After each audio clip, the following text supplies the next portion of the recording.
Don't Close Your Eyes. A novel by Martin Ralchevski. English translation and audiobook production by Anton Piralkov. Published with the blessing of Father Boyan Saraf. Dedicated to my sister Desislava. Any resemblance to actual persons or events is purely coincidental. In 2025, a feature-length film adaptation of the novel Don't Close Your Eyes was released, based on a screenplay by Martin Ralchevski. The film won multiple awards, including Best Foreign Language Film at the 2025 London International Film Festival, Best Foreign Language Film at the 52nd ICVM Awards, as well as multiple awards at the Christian Film Festival and Salty Earth Film Festival. Part 1. Year 1981. Come and hear, all you who fear God, and I will tell you what he has done for my soul. Psalm 65:16. Chapter 1. The Idiot. Peter was sitting at the table watching with excitement as his mother lit the candles on his birthday cake. Beside him were his father, Ivan, and his sister, Ivana. Happy birthday to my grown-up boy! His mother, Stanka, exclaimed cheerfully, carrying the cake toward him. As of today, you're officially an adult. Thanks, Mom, he replied, puffing out his chest in excitement. She placed the cake in front of him and encouraged him to make a wish before blowing out the candles. Peter hesitated, and his father and sister looked at him expectantly. Hurry up, his mother nudged him, or the candles will burn out. I wish Dad would love me, he murmured and looked at his mother, waiting for her approval. Stanka's eyes filled with tears. He does love you, my boy. She stroked his head. He loves you. It's just, grown men aren't like mothers. They love too, but in their own way. Now come on. Wishing you health and happiness. Blow out the candles. It was a truly warm, sunny September day. The air still carried the dryness of summer. Most people had left their daily chores behind, donned their summer clothes, and were strolling through the streets of the seaside town. Some were headed for the beach. Ivan and Stanka were among them. Oh, what beautiful weather! Stanka beamed. It's the end of September, and it still feels like summer. It warms my soul. Ivan grabbed her by the shoulders. He was a large, rough, and unrefined man. Affection was foreign to him. If the water's not cold, I'll go in for a swim, he declared, gazing out at the blue expanse that soon opened up before them. There were about 30 people on the beach, all locals. Ivan and Stanka spread out a large white sheet on the sand and lay down on it. 10 minutes later, warmed by the sun's rays, Ivan got up and headed toward the sea, while Stanka closed her eyes and drifted back in time. They had been born and raised in Atopol, a small seaside town on the Black Sea coast in the south of Bulgaria. As kids, they played in the sandbox at kindergarten, later studied together at school, and before they knew it, they'd grown up and fallen in love. They married at the end of the 1950s. Shortly after, in 1963, Peter was born, their first child. From the very beginning of the pregnancy, Stanka sensed something was wrong. The doctors confirmed her fears and gently advised her to terminate the pregnancy. Abortion had only recently been legalized in the country, and she could have easily taken advantage of the opportunity, but her maternal instinct wouldn't let her. Over the years, Ivan would often drive invisible, venomous arrows into her heart, saying he regretted that she hadn't gone through with the abortion when she had the chance. The boy was physically healthy, strong, and handsome, but from birth he had a degree of intellectual disability that, unfortunately, couldn't be cured. And back then, that was almost like a curse. In the era of building a new social order, the weak and the different weren't tolerated. On the contrary, those were times of conformity and relentless ambition. There were always those who sneered behind the boy's back. The more heartless even called him by the cruel name idiot. But why do they say that? Stanka would grieve. He's my son. I love him. But her emotional pain didn't touch Ivan in the slightest. As a poorly educated and coarse man from the deep countryside, he refused to accept the fate of having a disabled child and couldn't overcome his shame. It showed in every aspect of his attitude toward the boy. Sometimes, when he was alone with Peter for too long, a terrifying thought would cross Stanka's mind, that he might be capable of hurting him. Because of the stress and worry from raising Peter, she had trouble conceiving again. It didn't happen as planned, and it took 8 whole years. This time, fate spared them nothing. The baby was a girl, healthy and beautiful like a drop of morning dew. When the nurse handed her to Ivan, she admitted she'd never seen a more beautiful and well-formed newborn in her life. Ivan was so proud and happy that he wanted his daughter to bear his name. Stanka agreed. They named her Ivana. The late summer lingered longer than expected. It was cherished not only by Ivan and Stanka, but also by their grown-up children. It was Friday. The date, the 2nd. The month, October. The year, 1981. Peter was still basking in the pride of recently turning 18. Ivana was 10. Stanka and Ivan had some urgent business in Burgas, the main town in the southern part of the Bulgarian Black Sea coast, and had to spend the entire day there. They had explained to Peter what the errand was. In the years to come, he would often try to remember what exactly they had told him, but he never quite could. The only thing he would never forget was that on that sunny morning, he saw them smile for the last time in his life. Stanka carefully sliced some bread, spread it with butter, placed bits of ham in between, and wrapped the sandwiches in plastic bags. Here. She showed them to Peter and put them in the fridge. Keep an eye on the clock, and when it's 12:30, eat them with Ivana. Drink a little milk, too. We'll be back by dinner, and everything will be fine. Can we go to the sea for a swim? Peter asked shyly as they all stepped out of the house and gathered around the car. At his words, Ivan's face darkened. Absolutely not. He raised his voice. But look how warm it is. Peter looked pleadingly at his mother. No, you heard what your father said. You can't. She didn't give in. It's dangerous for you to be at the sea alone. Stanka and Ivan got into the car while tears of disappointment welled up in Peter and Ivana's eyes. You know, I have friends and connections everywhere, and I'll easily find out everything. Ivan warned Peter through the open window. Watch yourself. If I find out you went to the beach, you'll be in serious trouble. You've been warned. Ivan started the engine of his new Russian Moskvich car, shifted into first gear, and drove off noisily.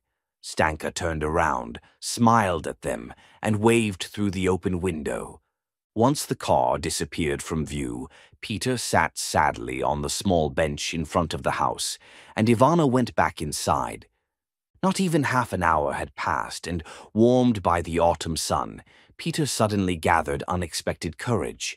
He went into the house and looked for his sister. I'm going, he said with authority. Alone? She was surprised. Well, you heard Mom and Dad. They didn't let us go. That's why I won't go to the beach. But to the rocks, behind the hill. No one will see me there, and Dad, he won't find out.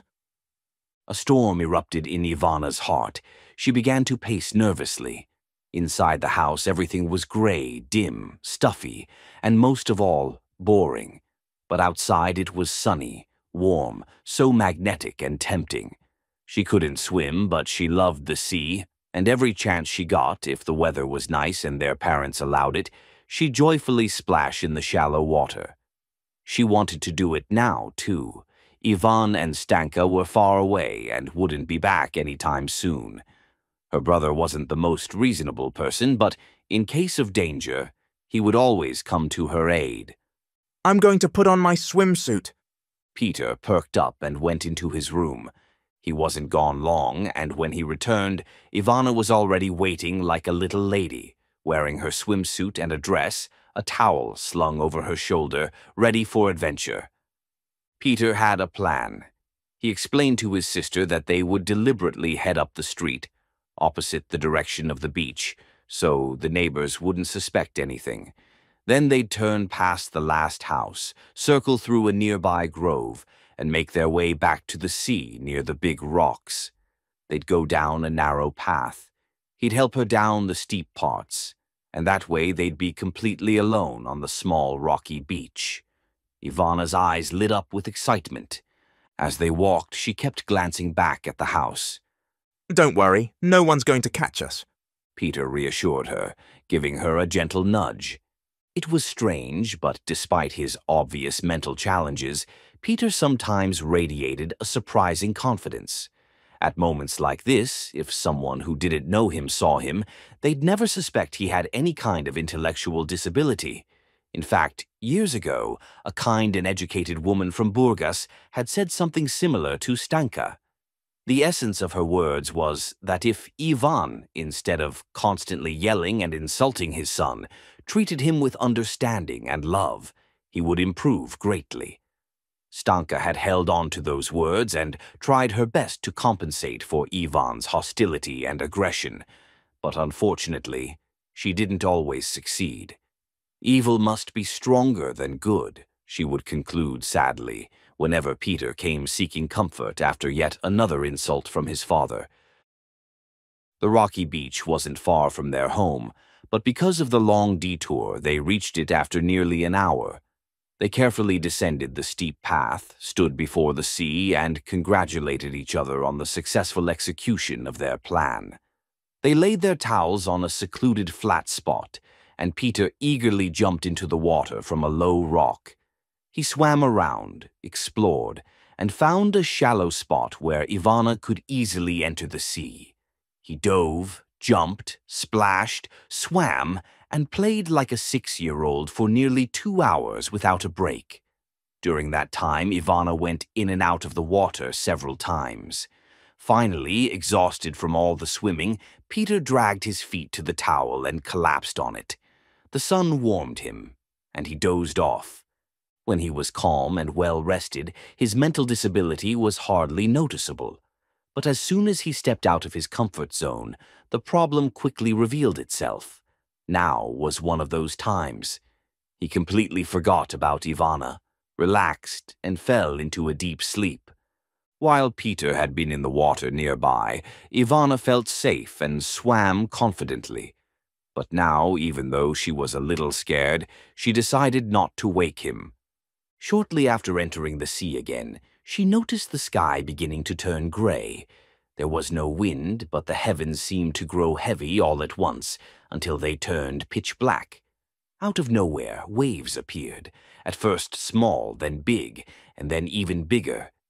Despite the changing seabed, Ivana managed to find the flat spot where she'd been swimming earlier and tried to stay there, not drifting left or right. When a storm is approaching, the waves start out evenly sized, but then, suddenly, 3 larger waves rise from somewhere. She didn't know this about the sea and took the bigger waves as a challenge she had to overcome. From her perspective, they looked like water giants. She was small and naive, and in her childlike innocence she believed she could fight off the stormy sea.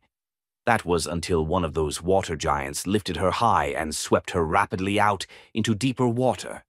When she tried to stand, her feet found no bottom. She searched for it again and again, but it was gone. It all happened incredibly fast. There was no time to think. Realizing in horror that she was far from shore and couldn't touch the bottom anymore, she gathered all her strength, pushed herself up, and managed to scream for help. Half asleep, Peter heard the faint cry, but the crashing surf and whistling wind quickly drowned it out. A second cry never came. Ivana was swallowed by the raging water and began to sink, her small lungs rapidly filling with seawater. Within a minute, her limp body reached the bottom. Her muscles still twitched in reflex, but she had no strength left to push herself back up. Her heart pounded 3 times faster, trying to compensate for the shock. But the lack of oxygen sealed her fate. The more she struggled to breathe, the more her lungs filled with water. 20 minutes later, chilled by the rising wind and the absence of sunlight, Peter woke up. He stirred reluctantly, yawned, and slowly sat up. A few more minutes passed before he realized that Ivana was gone. Vanya? He mumbled once he fully came to his senses. Where are you? Vanya! Panic overtook him instantly, and he jumped to his feet. The calm sea from a few minutes before was completely unrecognizable. It now looked like a boiling cauldron. Peter stepped into the water and anxiously scanned the waves. His worry grew with every second, and with good reason. He searched for her, called her name, lamented the moment he had fallen asleep. Then suddenly he froze. His eyes widened in horror. He saw it, a part of her bare back rising and falling with the surging waves. Peter went wild. He threw himself into the water and swam toward her with all his might. Despite the stormy sea, he reached her relatively quickly. He grabbed her carefully and, holding her with one arm while swimming with the other, dragged her to the shore. He laid her gently on the towel and, horrified, began shaking her, trying to bring her back. Vanya! Sweetheart, don't do this. Open your eyes. Do you hear me? Please, open your eyes. He pleaded. Open your eyes. Open your eyes. Open your eyes. Open your eyes. But it was in vain. Ivana's soul had already crossed over to the other world. Peter spent more than 2 hours by her lifeless body. He stroked her hair, tried to warm her, rubbed her arms, and never stopped begging her to open her eyes. Eventually, physically and emotionally exhausted, he collapsed beside her, still holding her hand as if she were alive, and stared up at the sky.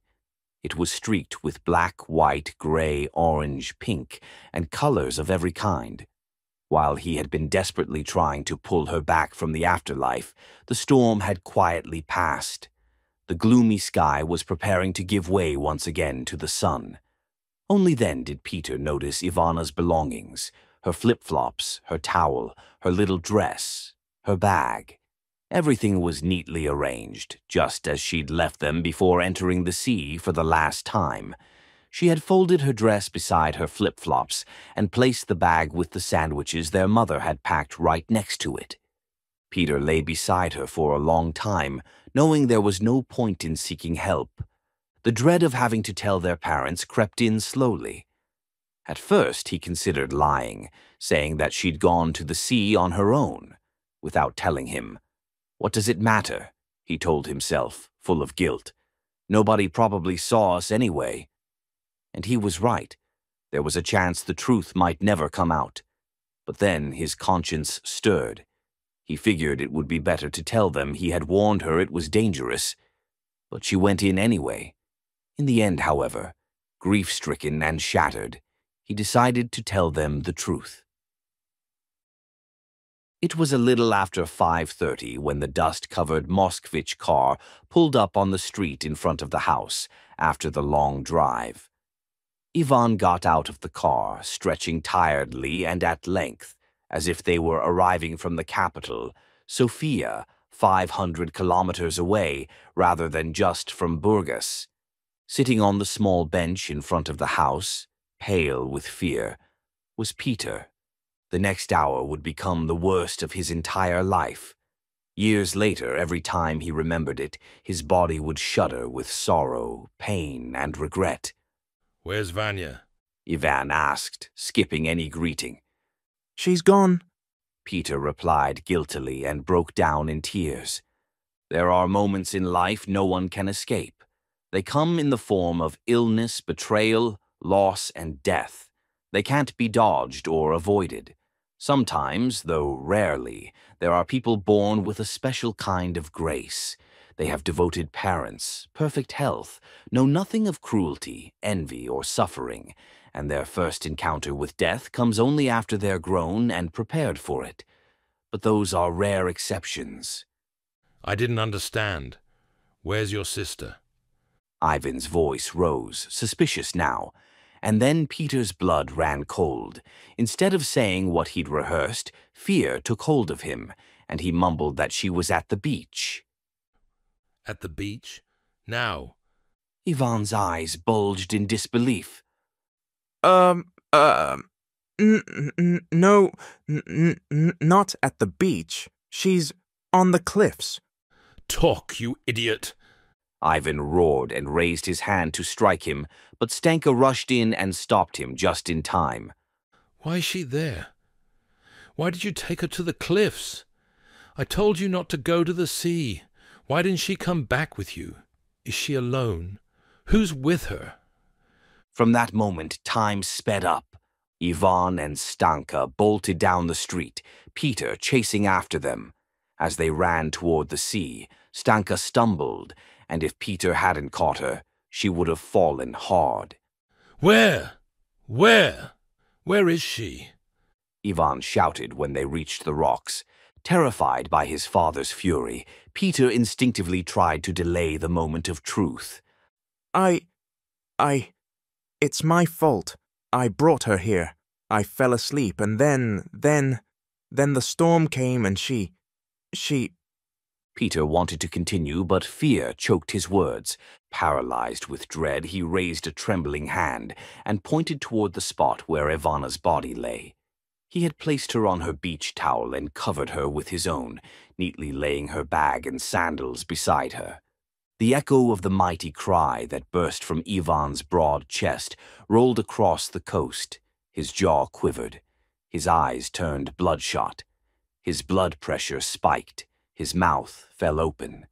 The child he loved, the only child he ever truly loved, lay pale and lifeless on the rock, covered with a wet towel.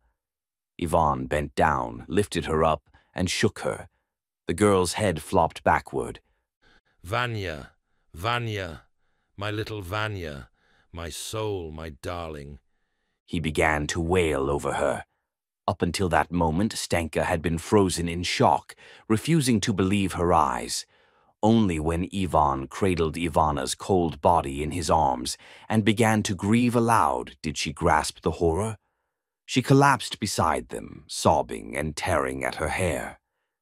Peter stood at a distance, weeping, dreading what would come next. After a few minutes, the initial shock subsided. Ivan came to his senses, stood up, and slowly looked around. Nearby lay a thick, short piece of wood and 2 large stones.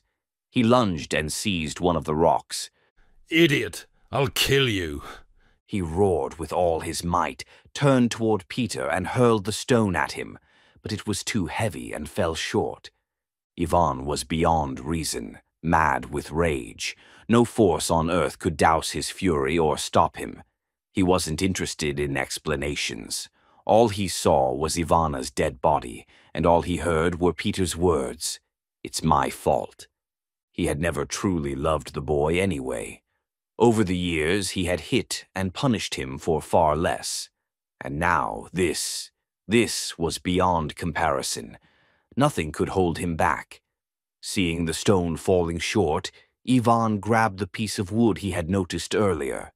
He stood up, bellowed like an enraged beast, and charged after Peter. That jolted Stanka back to awareness. In that instant, the grief over her dead daughter was eclipsed by the threat to her surviving child. She tore her gaze away from Ivana, turned to Peter, and screamed with all her might. Run! Run far away! Run! Run! Run! Until that moment, Peter had stood motionless, ready to face the consequences of his actions. But his mother's cry startled him. Ivan had nearly reached him and was raising the log to strike when Peter spun around, dodged the blow, and bolted. He dashed up the rocky path and managed to escape his father. I'll kill you. I swear, you monster. I'll kill you. Ivan shouted after him. His fury was absolute, but the age gap took its toll. Slowly, he began to fall behind. When Peter reached the top of the hill, he turned briefly to look at his mother. Run, son. She cried out. Run and don't come back. Run far away. Into the mountains. His father had long given up the chase, but Peter couldn't calm down. He kept running, flinching, glancing over his shoulder. He only slowed down and dared to stop once he was deep in the Stranja mountain, near the village of Brodilovo. He circled around the southern edge of the village, silently praying he wouldn't run into anyone. Dusk settled in. All signs of human presence disappeared. A deep, lasting silence fell. Stars began to sparkle in the sky.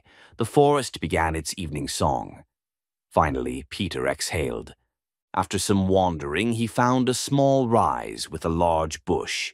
He climbed up, sat beneath the bush, and faced the direction he had come from, just in case someone appeared. There's an old proverb that says, "Evil never comes alone." Until that cursed day, Friday, October 2nd, 1981, Peter had never truly known evil. But to his horror, he realized not only that it existed, but that it had more than one face. The first was Ivana's death, so terrible, tragic, and final that even the thought of it made his heart stop. The second was his deranged father, who had sworn to hunt him down and kill him. But evil had a third face too, the loss of everything. In a single moment, Peter had lost not only his sister, but also his parents, his home, his room, his belongings, his entire familiar, safe world. He had just turned 18, and now he was a fugitive. Back then, the law showed no mercy to those who committed such crimes, and though his mental retardation was clearly recognizable, it wasn't officially documented anywhere. If he were caught, there would be no leniency. He would be tried as a murderer. Strangely enough, even with his limited understanding, he was fully aware of the danger he was in, and was determined to flee as far as possible from the scene of the crime. It was the most terrifying night of his life. He fell asleep under the bush, curled up in a pile of leaves. The first dream he had was of his father chasing him with the log, while his legs grew heavier and harder to move. His father was catching up. Already there was no way to escape. Still, he wasn't giving up and kept running. He pushed with all his strength, but his legs barely moved. At last his father caught up to him, swung the log, and struck him on the head. Peter screamed, shuddered, and woke drenched in cold sweat. But exhaustion, however, was so strong that it overtook him, and he soon fell asleep again. In the second dream, he and Ivana were children again. They were on the city beach, playing in the sand. He had built a huge sandcastle, and she was decorating it with seashells. Their mother and father were nearby, chatting and laughing. Suddenly, everything changed. The sky darkened and a strong wind blew. It was so strong it lifted them off the ground and carried them out into the sea. Within moments, the shore vanished from sight, and they were alone in open water. "Big brother, what do we do now?" Ivana cried, clinging to him. In the next instant, a huge, terrifying fish appeared from somewhere, grabbed her, and dragged her toward the bottom. The fish swam incredibly fast, but Peter dove after it to save Ivana. They sank deeper and deeper until all light from the surface disappeared and darkness surrounded them. He tried to breathe, but couldn't. Water filled his lungs. Moments before drowning, he woke again, soaked in sweat. He sat up and looked around. Once he was sure he was safe, he lay back down in the leaves and began to cry softly. He wept until the sky began to lighten. Chapter 2. Stranja. Peter couldn't reason things out, but he felt everything with his heart. He stood up, relieved, and looked up toward the sky. as if he wanted to thank the heavens, or fate, or both, for keeping him alive. But he didn't know how. To be alive is a blessing. It's a gift from above. But being alive doesn't mean being happy. Peter was glad that his father hadn't caught him, yet crushed by the fact that he had lost everything. Some people called him an idiot, but that wasn't quite right, because even his timid and naive soul sometimes gave rise to complicated questions. Like, why is life so unfair to him? That thought was spinning in his head now. He couldn't take care of himself even in the city, and now here he was in the forest, on the run. And not just from his father, but from the law, a situation that would terrify even a perfectly capable person. He turned around a few times, looked carefully, and made sure to remember the direction he'd come from so he wouldn't mistakenly head back that way. Once certain he was going the right way, he pushed deeper and deeper into the forest. The terrain was rugged and hard to navigate. It seemed he was approaching the heart of the mountain, because there was no sign of human life anywhere around. He walked on without thinking. His soul was gripped by guilt over Ivana's death, by grief, and also by fear. Fear of being caught. His stomach rumbled with hunger. Soon his father would be giving testimony to the police, and Peter would likely be declared a national fugitive. And in the early 1980s, such a directive was tantamount to a death sentence. Late in the afternoon, frightened, starving, and frozen, he finally saw signs of life. In the distance, near a small clearing, leaning against a gnarled tree, stood the broad back of a man holding a shepherd's crook. Sheep grazed around him. At the exact moment Peter timidly approached the shepherd, Ivan stepped across the threshold of the militia station in Atopol. Ivan's rage and urgency were so apparent that the duty officer, a man in his 50s with a close-cropped haircut and a clean-shaven face, didn't bother listening to him all the way through. Instead, he handed him a pen and a sheet of paper to write everything down. Ivan sat at the small table, looked at the wall across from him, where a portrait of Prime Minister Todor Zhivkov hung, and began to write. The officer waited patiently. Ivan wrote, sighed, fumed, and cursed. Finally, he punctuated his last sentence with such force that the pen tore through the page. He went to fold it, but the officer told him it wasn't necessary. Ivan handed it over, the officer took it, and that was that. Or rather, things were just beginning. What Ivan had written was now in the hands of the state. That was reason enough for him to take a breath and curse his runaway son all over again. The officer began to read slowly and carefully. As he read, the painful image of Ivana's lifeless body once again sprang to life before Ivan's eyes. The horrific sight would haunt him for years to come. It wouldn't let him rest, neither by day nor by night. It would torment him endlessly, and he would curse the day it all happened 1,000 times over. I understand your situation, comrade, and I thank you. The officer finally looked up from the page after about 2 minutes. But I want to tell you right away, it's not that simple to launch a national manhunt. We need to verify the facts. Ivan rose from his chair. But why? What's stopping you? He's a murderer and a fugitive. The officer was taken aback by Ivan's malice and persistence. That kind of confrontational behavior was far from tolerated in those days, and anyone bold enough to act like that could easily get into trouble.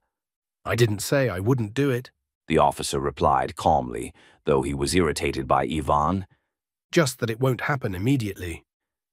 Ivan glared at him from under his brows and shook his head mockingly.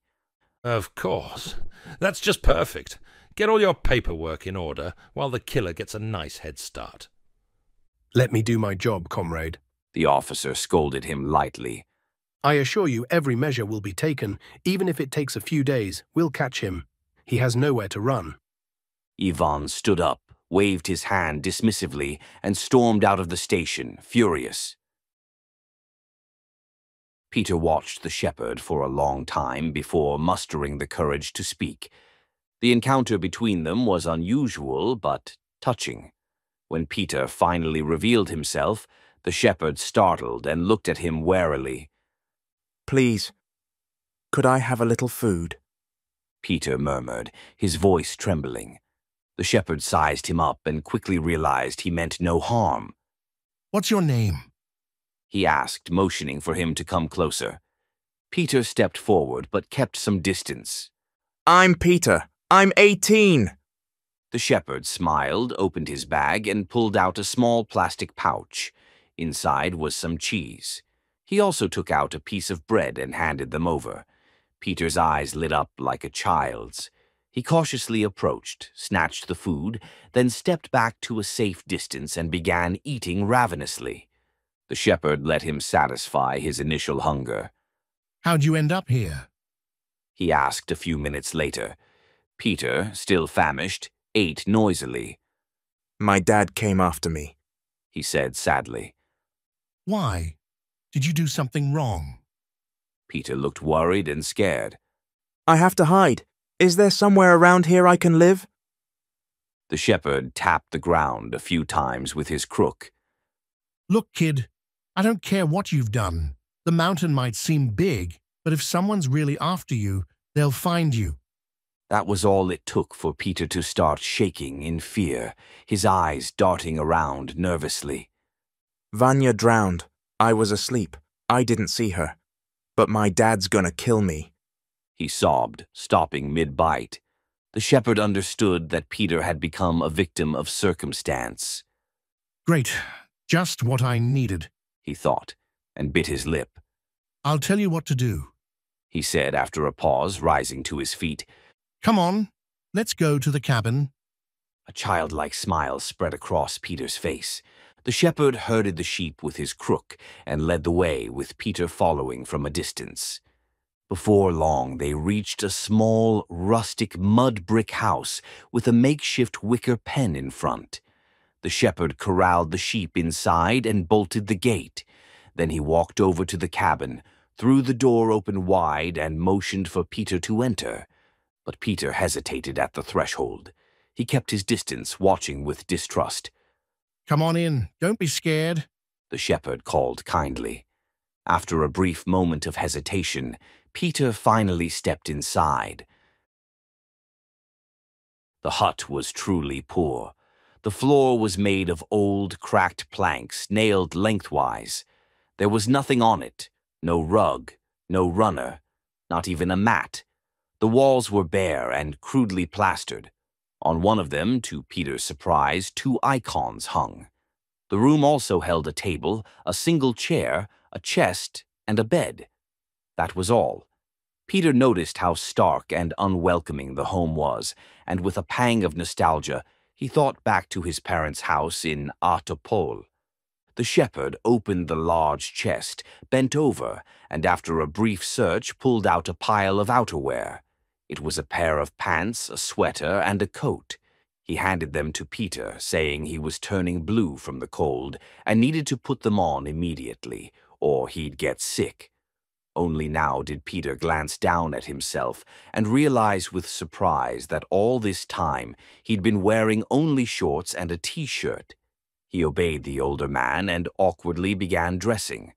The clothes were old and smelled strongly of mothballs. As Peter struggled to put them on, the shepherd walked over to the pantry. He brought out some bread, cheese, and onions and stuffed them into a ragged woolen sack. Then he set the bag on the table and looked at Peter. "It's for you, for the road," he said, giving it a light pat. Peter was still getting dressed, but he reached out, took the bag as if it were a precious treasure, and set it down at his feet. Thank you," he said. The new clothes didn't fit well. They were 2 sizes too big, and it was obvious. Peter didn't feel comfortable and kept making strange movements, trying to adjust them on his body. "Now listen to me carefully. The shepherd came close, and Peter froze in place. I want you to remember something. There is a God. He's invisible, but he's near all good people. He's close to you too, and he will help you. Now you're going to head straight west from here, to the town of Bachkovo, to the Bachkovo monastery. Got it? Say it back to me. Peter swallowed hard. West, to Bachovo, to Bachov monastery, He repeated. Bachkovo, the Bachkovo monastery. The shepherd emphasized slowly. Say it again. Bachkovo, the Bachkovo monastery. Peter repeated dutifully like a good student.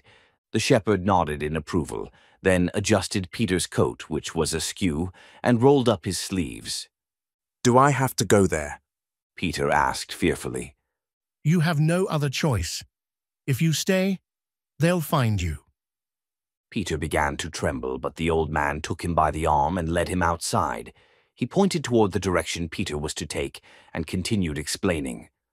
I'll say it again. You'll keep walking west. Stay on that path and don't stop. Keep walking and don't talk to anyone.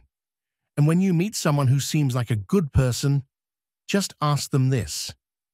I'm going to Bachkovo. Do you know the way? That's all you'll say, and God, through good people, will show you the path. Peter became even more flustered. Sweat broke out on his forehead, and he nervously wiped it with the sleeve of his coat. And Bachkovo, is it far?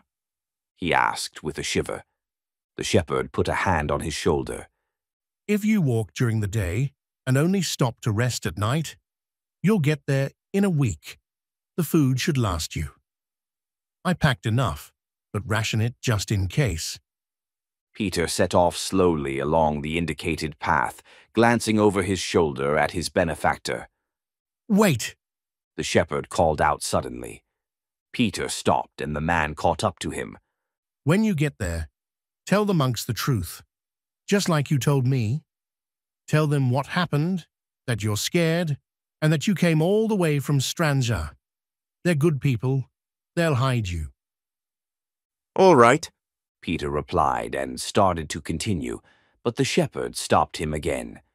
And one more thing. Yes? Repeat this short prayer to yourself. Lord, have mercy.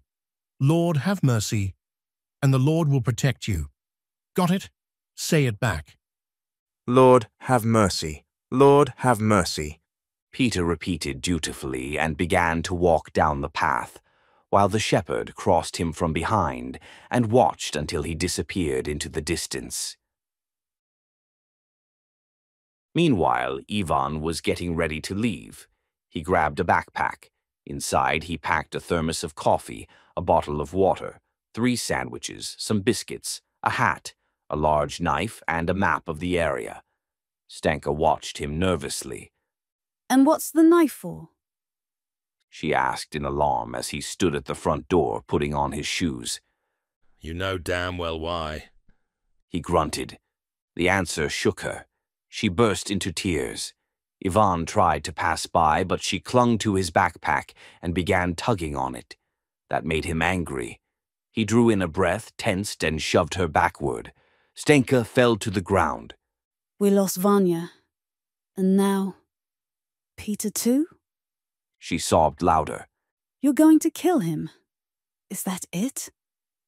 Just because he was born different? So he should die for that? Ivan looked at her with disdain, grabbed the door handle, and moved to leave. No! She cried out. You're not doing this. I won't let you. Then she stood and latched onto him again. But Ivan was far stronger than her and shoved her once more. This time she fell badly and struck her hip hard. The injury was clearly painful. She tried to rise again but couldn't. To her dismay, she remained on the floor. Ivan grabbed the handle, opened the door, and, just before stepping out, turned his head toward her. And don't get in my way again. Got it? He roared at her and slammed the door behind him with all his strength. Evening was falling. All around was silent and empty. The silhouette of a frail young man in oversized, ragged clothes moved like a ghost along the dusty black road. "Lord, have mercy! Lord, have mercy!" Peter's lips whispered. He was already very tired and wanted to stop to rest, but he had the feeling that someone invisible, someone good, like an angel, was walking beside him the whole time, giving him strength. That's how, without even realizing it, he covered 30 kilometers before giving in to exhaustion, stepping off the road to spend the night. Ivan stopped in the heart of the mountain. He stepped out of his shiny Moskvich car and stretched. The area around him was wooded, but accessible. He looked in every direction, uncertain. Then he pulled the map from his backpack, spread it out over the hood of the car, and began to examine it closely. As far as I know him, he must have gotten somewhere around here, he muttered through clenched teeth. I'll catch him! No way around it! After drawing a large circle on the map with a pencil, he locked the car, slung the backpack over his shoulder, and set off toward the nearest slope. He knew his son well, and that made it even harder for him to believe Peter had managed to slip away. That only fueled his rage. Ever since Ivana's death, it was as if some evil demon had taken hold of him, one that gave him no rest, day or night. The demon was especially cruel and relentless and demanded only one thing of him: blood. Above Peter twinkled 1,000 stars. He lay on his back, gazing at them in awe. At school, his teacher, Comrade Barzova, had told them the stars in the sky were like grains of sand, more numerous than all the grains of sand on every beach on earth. He stared, and he stared, and he saw that there were indeed many stars, but more than every grain of sand on earth? That seemed impossible. And yet why would Comrade Barzova say it if it weren't true? A single tear rolled from his eye. At school, they'd taught them that in socialist society, all people were good, that there were no thefts, no violence, no murder. But then, why was his own father chasing him? It wasn't Peter's fault the weather had turned so suddenly that day. His father should have known that. Ivana had died because of the storm and a terrible chain of events. Peter had swum for a long time, and then he had fallen asleep. And he'd only fallen asleep because he was so very tired. A father ought to understand these things, not scream that he would kill his son. That wasn't right. Another tear rolled from his eye. Peter was walking quickly down the road when a group of young men appeared from around a bend. As they drew closer, they slowed down. Peter's heart began to race. He had dealt with boys like these at school and in his hometown. He recognized them right away. They were the kind you couldn't mistake. Usually they just shouted something mean and moved on, but sometimes, not often, he'd gotten a slap or two for no reason, just because he was weaker and couldn't fight back. The boys slowed down even more, eyeing him. There was no one else around. They were on an intercity road, which likely meant they, too, were traveling on foot. One of them stepped in front of him and gave him a challenging look. Peter had no choice but to stop. He was scared. The boys were clearly looking for fun.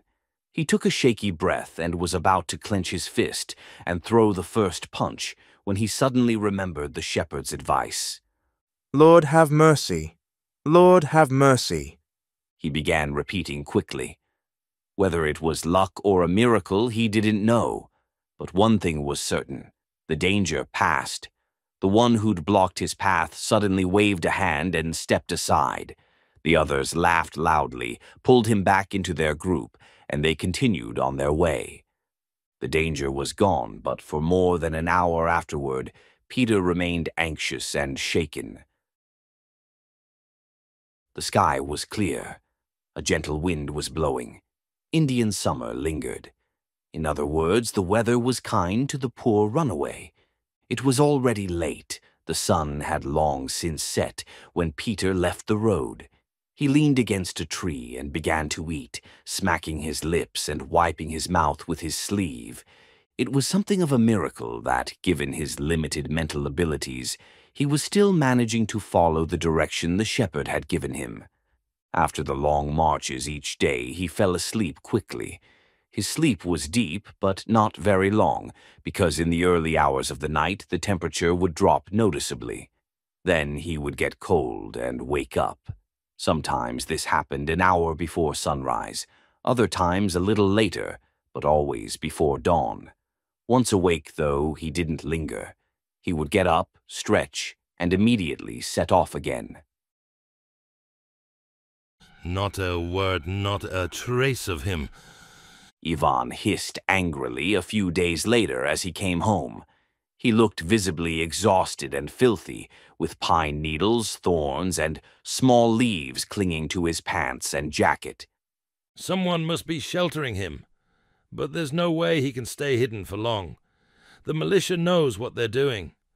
They're a bit slow, yeah, but I'm sure if they have to, they'll go all the way to the town of Vidin in the opposite end of the country and track him down.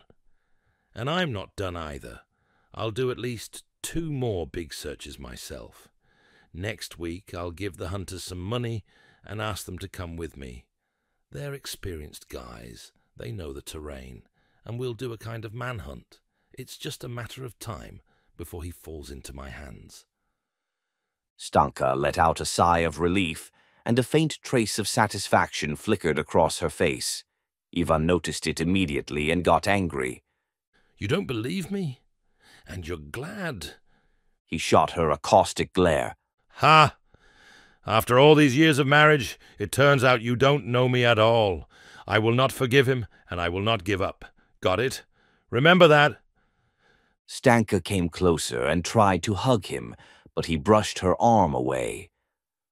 On the contrary, She said gently, despite his coldness. I do know you, and I know you well. You will forgive him. Time will pass. I don't know how long it will take, but your heart will soften. You're wrong. Ivan laughed bitterly in her face. There are things that cannot be forgiven. What kind of mother are you anyway? We lost our dear, golden, wonderful daughter because of that idiot, and you're telling me that someday my heart will soften toward him. Nonsense. Empty talk. That will never happen. Get it through your head. Peter's feet were raw from all the walking. From time to time he would stop, take off his shoes and socks, and let his soles air out. He did the same just before entering the first town along his route. He stopped well outside the first houses, took off his shoes, rested for about 10 minutes, then put them back on and continued. The town was small, clean, and very green, but Peter never learned its name. On the sidewalk in front of a small eatery, someone was selling ice cream in waffle cones. A few people had bought some and were sitting at the little tables or nearby in the park, eating temptingly. As Peter saw them all around him, he could almost taste the magical sweet creaminess of the ice cream and licked his lips. Oh, if only he had some money. Just 30 cents would do. He sighed sadly, turned his head away, and quickened his pace. He was nearly at the outskirts of the town when he thought it would be wise to ask someone for directions. In front of one of the last houses, on a little bench near the fence, an old man sat quietly dozing, basking in the last rays of autumn sun. This is the road to Bachkovo Monastery, right? Peter asked timidly. The old man was lost in thought. He looked up and seemed puzzled by the strange question.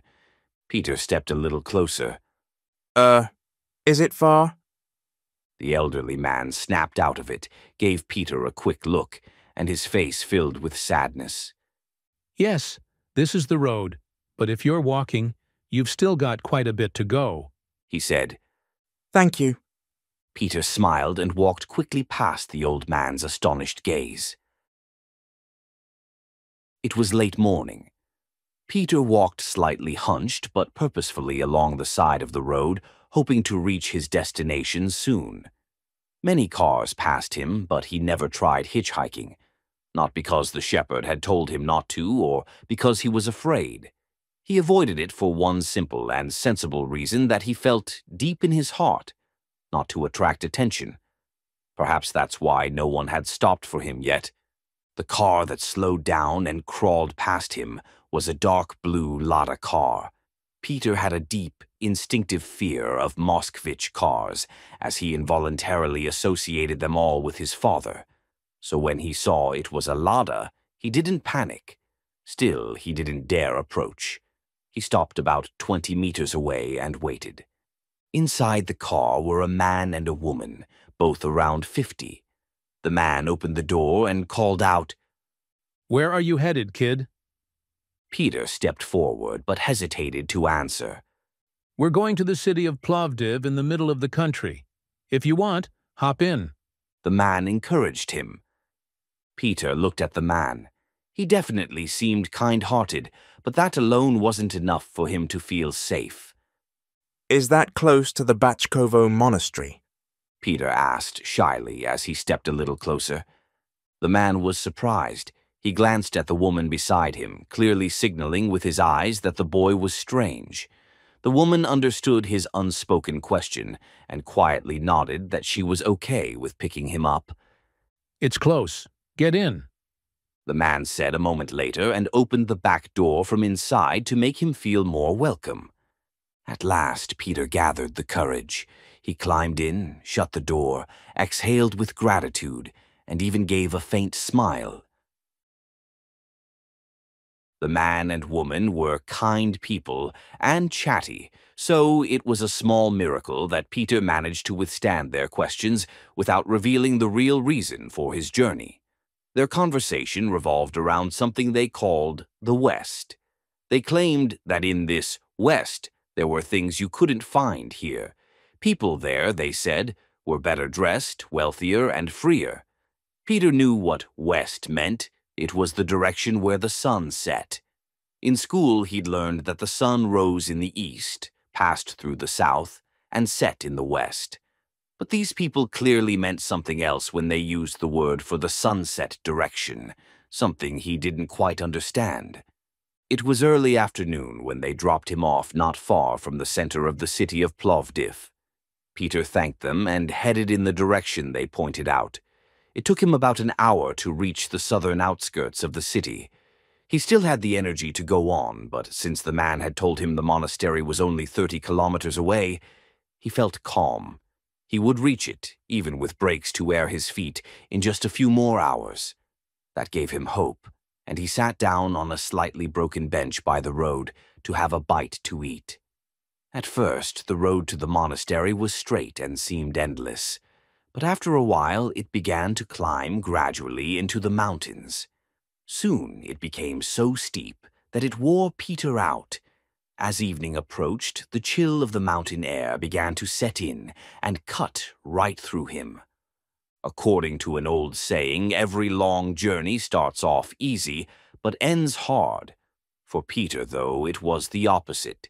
His journey had started hard, but it seemed like it might end easy. He was tired, yes, but he also felt a strange sense of anticipation.